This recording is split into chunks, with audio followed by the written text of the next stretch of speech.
Hello, everyone. Happy Sunday evening. I hope you're all doing great. It's been a pretty nice weekend here, just around the house, doing a little cleaning. As you can see, we got the blue room coming together a little bit. Just doing some cleaning still, but this is going to be the future card room and yoga space for me and for my wife. So today's video, or this evening's video, as I should say, is a very unique one. I am primarily a collector of baseball cards. About 95% baseball cards, and of those, a huge majority is vintage. So this video is about my one basketball card that I have in my collection.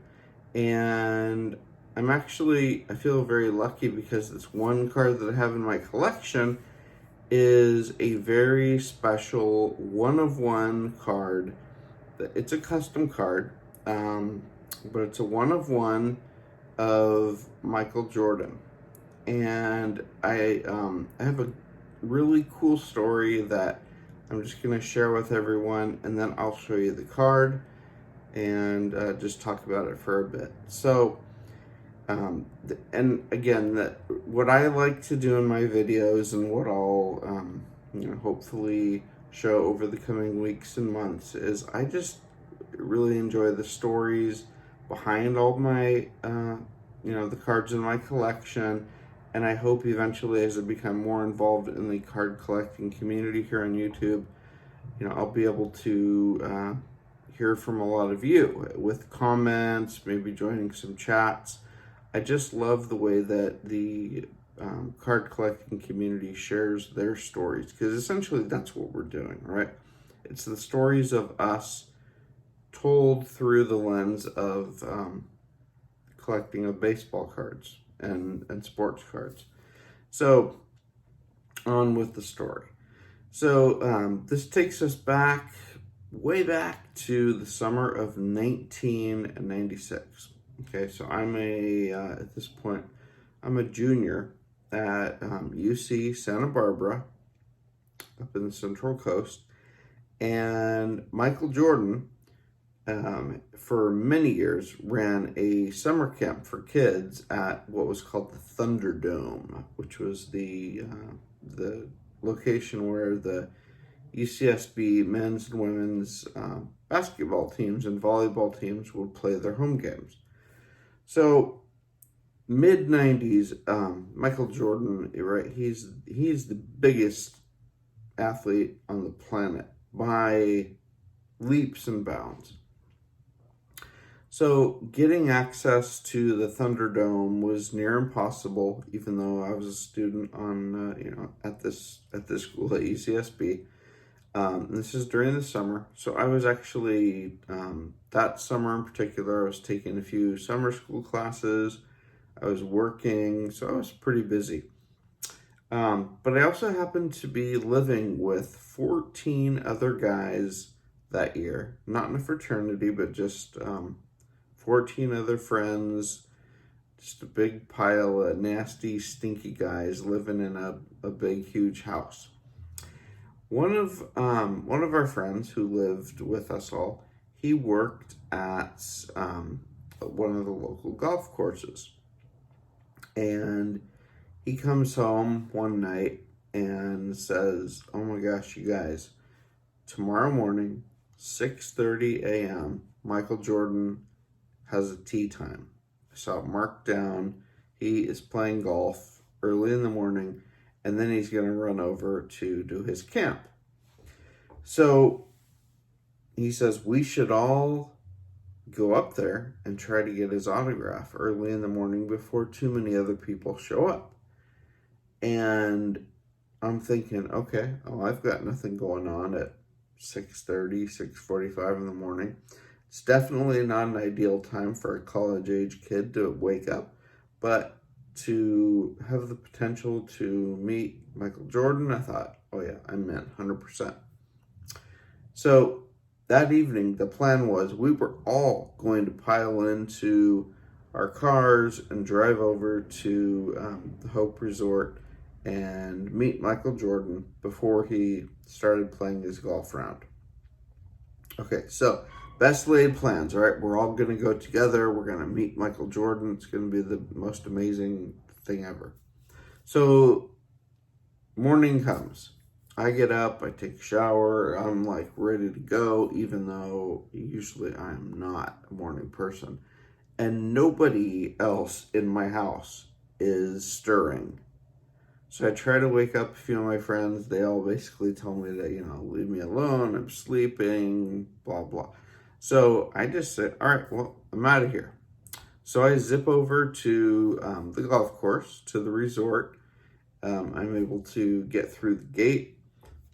I drive up to where the range is, and there's quite literally like 2 other cars in this entire place. And the only person I see on the range about 50 feet in front of me is Michael Jordan. And he's taking range shots. He's practicing. And it kind of blew my mind because I'm sitting here in my car thinking right in front of me is like the most famous athlete that might ever exist in my entire life. And it's just him and me. So it kind of freaked me out.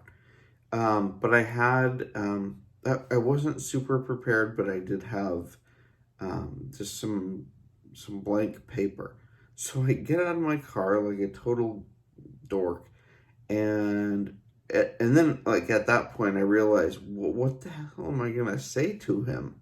I didn't have this whole planned out speech or why I was there, and so I'm thinking this as I'm walking like 50 feet up to this guy, and he's also hitting shots. So then I start to worry, like, oh my God, he's gonna get really pissed at me because he's getting ready to play a round of golf, and he's a pretty serious golfer. So walk up to him and I say, excuse me, Mr. Jordan. And he turns around and he kind of looks at me, and then he just starts laughing. And he says, man, you got up real early all by yourself without any of your friends, huh? It's, something like that. I'm paraphrasing. He was kind of poking fun at me that I was there all alone. And I said, yeah, I was tipped off by a buddy who works here that you were going to be playing around. And I said, I'm sorry to interrupt, but I was wondering if I could get your autograph. And he couldn't have been cooler about the whole thing. I mean, he could have told me to, get out of here. He could have called security, could have gone a whole different direction. But he walked up to me, and I can't remember exactly what he was saying, but he was still kind of making fun of the fact that here I am out there on this semi-cool morning with dew on the ground, and I'm not there to play golf. I'm there to, get his autograph. So he signs on this piece of paper, best wishes, Michael Jordan. In that signature that we all have kind of come to know. I thank him and I leave. That's it.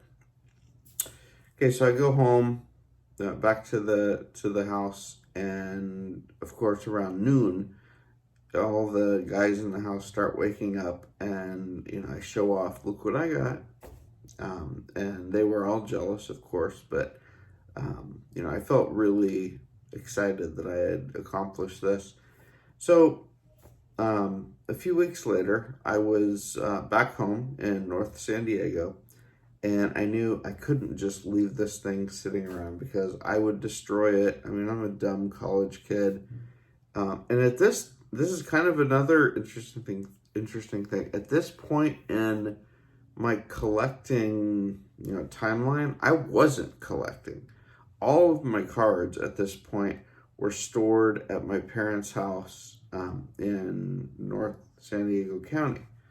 So I wasn't even considering like I should get a Jordan card to go with this, or Um, so anyway, I go home and I took the autograph with me.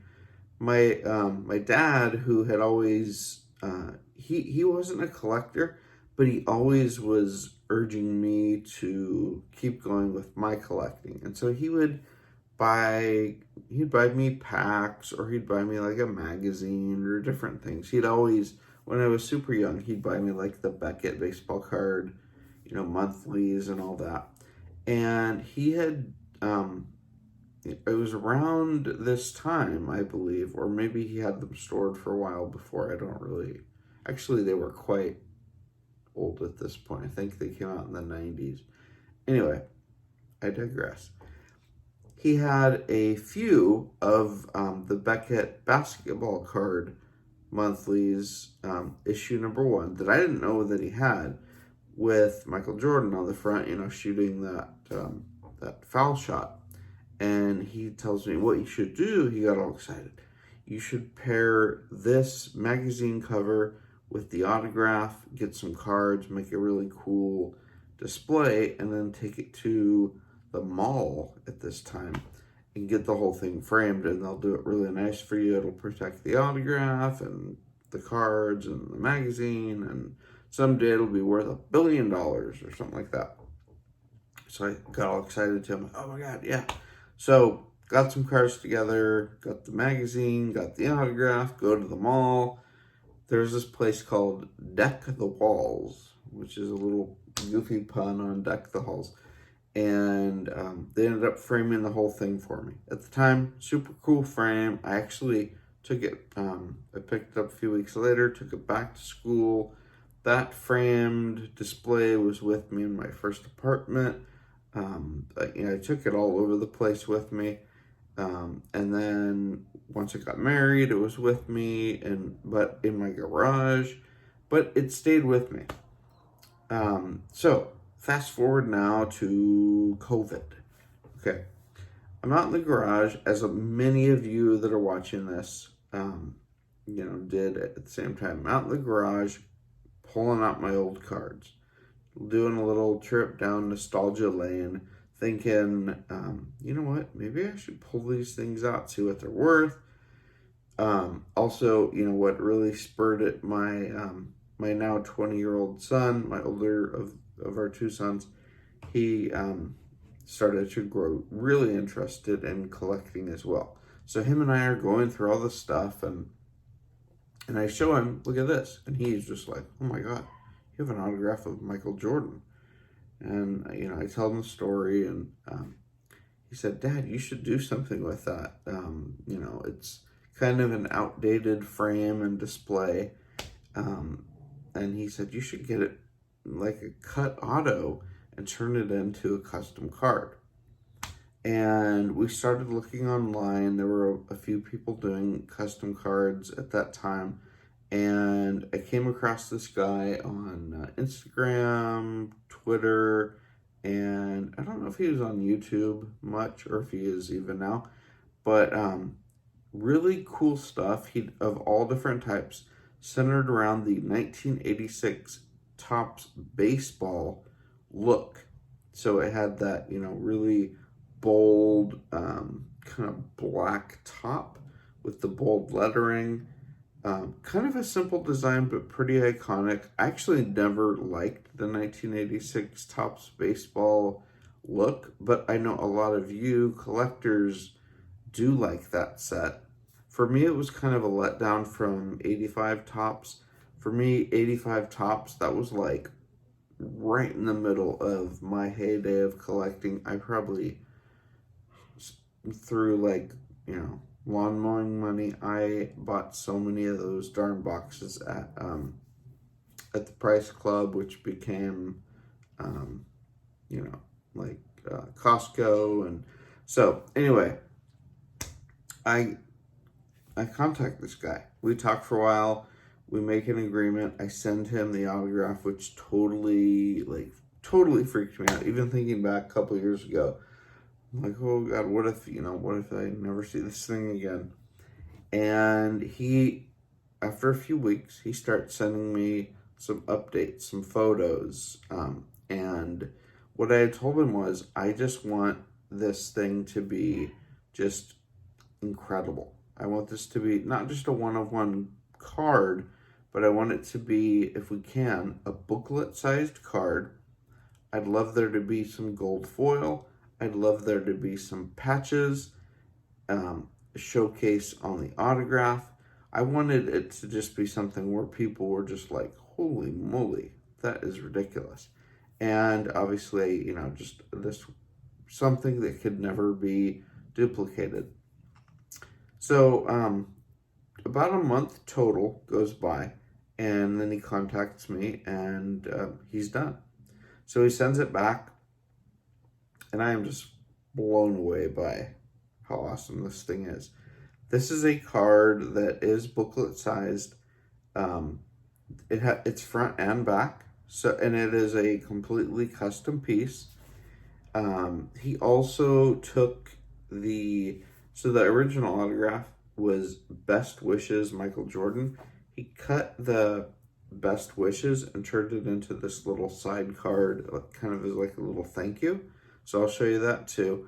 But after that very long story, and I appreciate you, those of you that stuck around and listened to this story, of me meeting Michael Jordan and then getting this autograph, going through its first iteration is this frame thing, and now it's permanent home as a cut auto booklet, one-of-one patch relic thing that I just love.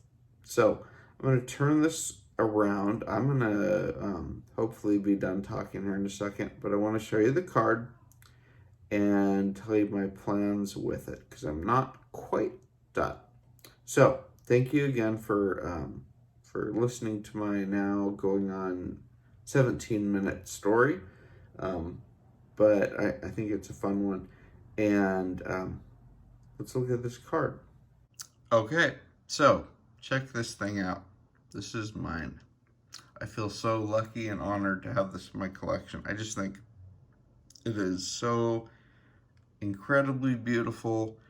And again, it met all of the brainstorms that I had in my head and more. So on the front, first of all, you see the autograph, the cut auto. It's been taken care of, and he even sent me a video of how he was taking care of the placement of the auto with, almost like a museum piece. Never touched it with his bare hands. It was always, with tweezers and gloves, and it was done very carefully. You can see the double booklet size with the 86 Topps baseball look, but instead of baseball, we have Chicago on the left, Bulls on the right. There is gold foil on both sides. The one on the left, obviously, is that iconic image of Jordan going up for a dunk. Then on the right, Jordan doing, I think that's one of the slam dunk competitions, possibly. And then in the middle is the iconic Air Jordan patch, and then the autograph.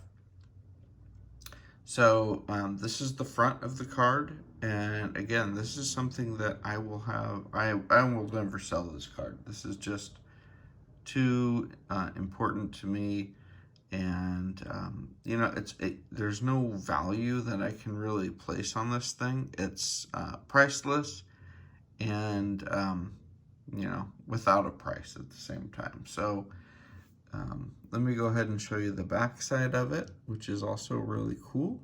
But the front, to me, is just the really cool part. So here is the back side. Let's track it. There we go. There. Okay, so then here we have the back side. Again, Chicago Bulls. And then it has a really cool section there on the left with all of his stats for his college and career. And then it says Project 86. It's what I really like about this too. It's autographed by the artist who put this all together, And then you can see there, 1 of 1 in Bulls Red, which is so cool. Then you can see, a few more images there of Jordan, and then the iconic image of, I believe, when that was when he won his first NBA championship, and there he is with his father, which meant a lot to me since I was very close with my dad. And what's cool, the artist who did the card with Photoshop, you can see right here, he was able to get Jordan in the slam dunk contest reflected off of the gold of the trophy. So that's an extra little just cool bonus of this gold foil. And then another part of a patch. So that is my double booklet patch cut auto Michael Jordan card. And then real quick to show you the little side piece that I got here. Whoop, didn't work too well. Here is the side piece. And you can see here it says best wishes. That's part of the autograph as well. Has the Project 86 insignia, which is how the guy goes by online. And then the back here, and it says, oops, let's see if I can get that to stand up. Might have to just hold it. But it says, thank you for entrusting me to work on such an invaluable autograph piece, quote unquote, best wishes, and has his name, number 45. So here we have the Jordan, let's see if I can get it to, well, put it back here on the side. It's definitely a secondary piece, so it's over there on the side, but let's turn this card back so you can get one more really nice view of it before I end the video.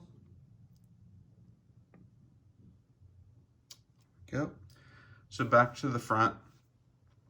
And get the light on it really nice. There we go. So the one thing I need to do remaining is obviously get the card authenticated. I'm going to get a JSA authentication soon. I just haven't done it yet. Partly because I was the person who got the autograph, so I know it's authentic. So if they have any kind of a doubt, I'll just say, all right, then no worries. But I know it's 100% authentic because I was the guy who got it. So this is going to stay with me for, forever. And this is my Michael Jordan card, my one basketball card in my entire collection. I've already received, I put it on Instagram and I've showed it to a few people. I've gotten crazy offers for it already. I got one person offered me a couple grand for it if it was able to authenticate, which again it would. But really, like, unless somebody gives me some insane offer that where I would be like a complete idiot not to consider.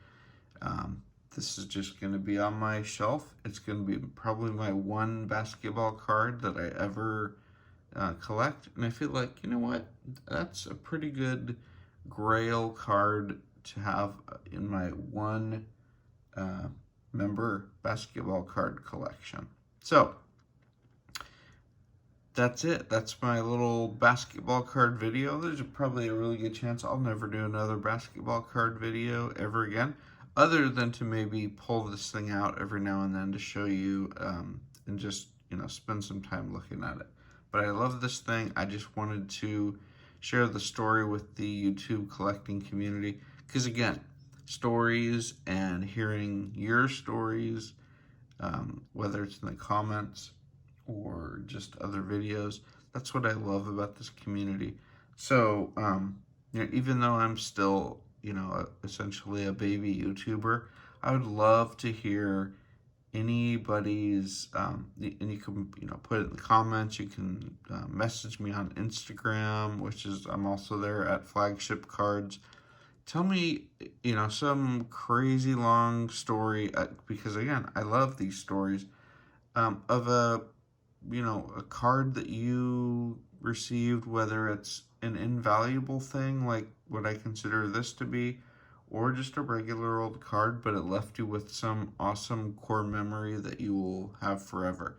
Tell me those stories, because that's really what we're doing. We're sharing our stories, for perpetuity and with one another right now. So thanks again. I hope you guys enjoyed the super long, explanation of what happened. This is probably all about a almost 30-minute video now, but hope you've enjoyed it. Hope you enjoyed what I consider to be just this gorgeous card, and I wish you all a great week. Thanks again. Talk to you all soon. Take care. Bye.